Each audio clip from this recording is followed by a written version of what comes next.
I'm a third-year film student at the London Film Academy. I don't like him. Bitch. This is my local cafe. Proper bitch. Yeah, I'm pretty new here. Only been working a couple of weeks. Mouse! It's coming out! It's coming out! It's coming out! Oh my God, Phoebe's got it! Phoebe's got it! I got it! Oh, Mouse! I'm just gonna let it out.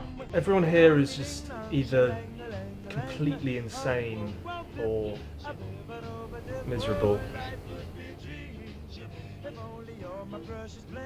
Today, we have been practicing for if there is a mouse in the store.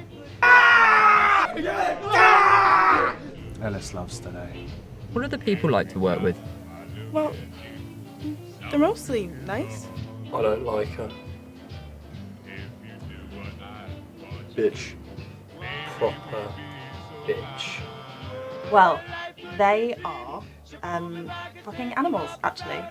I do try my best to control them, but they're just quite a lot, to be honest. I think they'd destroy everything if I wasn't here.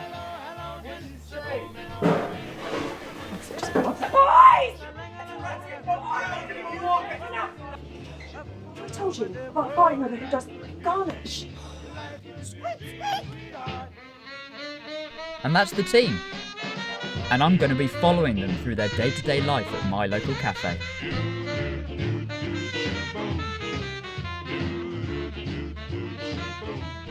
Oh, and I forgot about the customers. Bread has gone up. Can I get a napkin? So it's a dirty, filthy, skinny I've literally just used that card to pay for my newspaper. matcha by the side latte. Why do you do it with Ellis in the costume? No one asked him to do that. He paid £100 for that costume.